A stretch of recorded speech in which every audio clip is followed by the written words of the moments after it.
Alrighty, so I just left the gym. I'm literally in the gym parking lot. I'm dying. I'm using my camera phone. The camera on my phone. Remember back in the day when it was a big deal that you had a camera phone? I'm rambling. The camera on my phone has a weird face filtering thing, and it's smoothing out my wrinkles, which would be fine, but I know that's not what I normally look like, so it's weirding me out. But anyway, how did I get there? I wanted to make a quick video, and the reason I'm making this is because I want to reply directly to Bob, who has asked me multiple times now when it comes to Operation Be Less Fat. How do you avoid, am I talking too loud? How do you avoid eating sweets, or how do you cure sweet cravings when you're trying to diet? And the answer to that is maybe not as well. It's not simple, and it's not something I've mastered because I have a horrible sweet tooth. I too am a huge fan of chocolate. Honestly, my biggest downfall is peanut butter M&Ms. I always have a giant cookie jar full of them.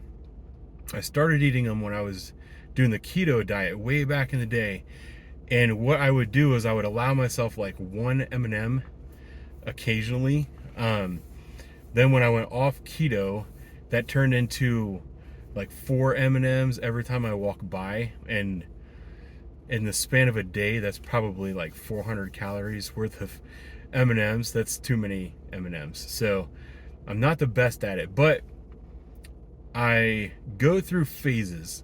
And some of the things that have helped me, and this is actually something I saw on either Facebook or Instagram the other day through Renaissance Periodization. If you follow them on Facebook and Instagram, they share a lot of really good tips on how to stick to your diet. It's very helpful. They're not trying to sell you all the time. It's just they drop knowledge bombs on you all the time. And sorry, I got a notification on my phone. One of the things that they dropped the other day, it was like a list of like 5 things, 5 easy ways to stay on your diet, or 5 things that will help you stay on your diet. And I don't remember what they all were, but one of them that really stuck out to me was don't eat tasty foods all the time, or eat fewer tasty meals. Learn how to eat bland food, because when you're eating food that's really good, I think Dr. Mike Isotel is the guy that runs Renaissance Periodization. He even did a video on this short time later, and maybe I saw it on a video, I don't know. But he said, don't get used to eating bland foods, because if you're eating really tasty food, you're gonna eat that food and you say, oh yum, that was delicious. I feel really good, I'm really happy, I just ate a lot of really tasty food. And then as you start to get hungry, you're gonna really crave tasty food again, and you're gonna have a tendency to overeat. Where if you're eating bland food, it will help. And I'm not saying your food has to taste like crap, but don't buy one of those diet cookbooks that everything looks like amazing and you're making like chicken enchiladas all the time with like all these weird fat-free, sugar-free things. Like, keep the flavors basic, good but basic, because that way if you're eating bland food all the time, you're less likely to crave your next meal, and you're more likely to stay on your plan.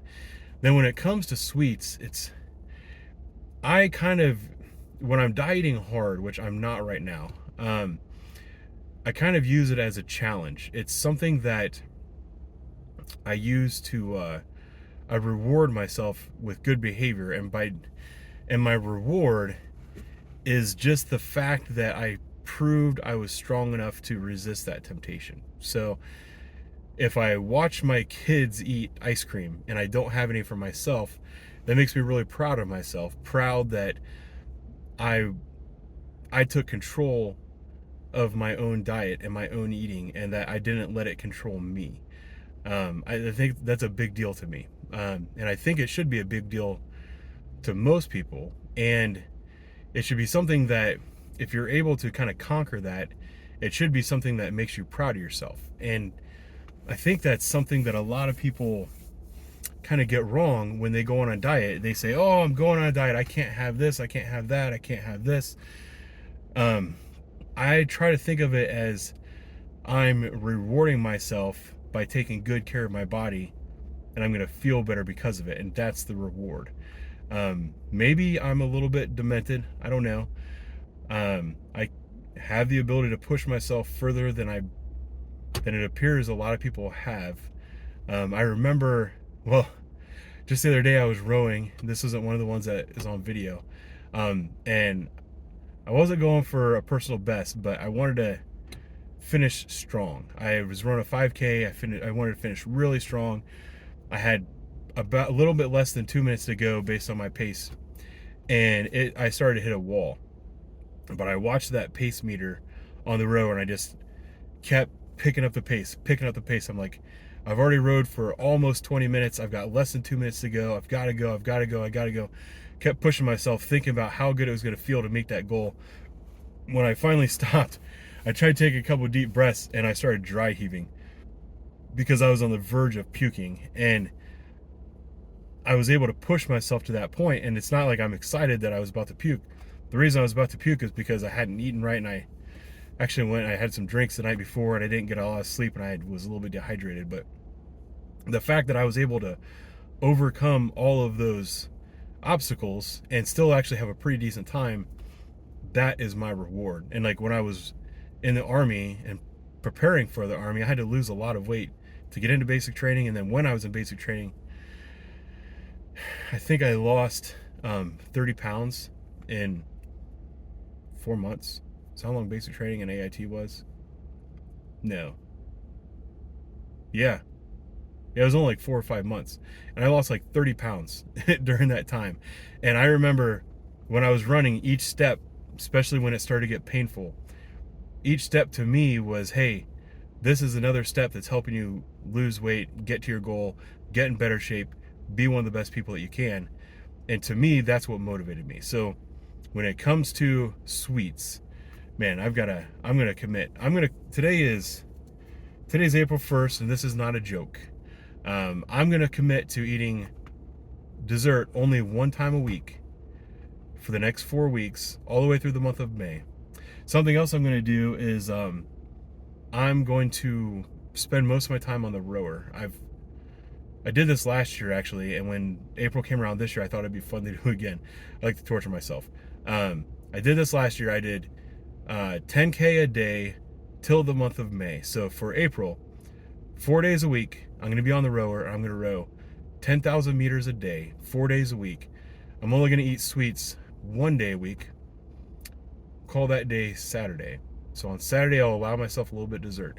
One thing that happens when you give up sweets is that you don't crave them anymore. And then when you do eat them, you kind of feel sick. And that like nauseousness, the nausea that you get from eating sweets occasionally when you're not used to them actually helps encourage you not to eat them again. That's been my experience. So anyway, I think it looks like I've rambled on for about 8 minutes and 35 seconds. Bob, thanks for being a follower of my channel. Thanks for always consistently commenting. I appreciate your feedback. I hope I answered your question. And for the rest of you, thank you for watching. I will talk to you soon.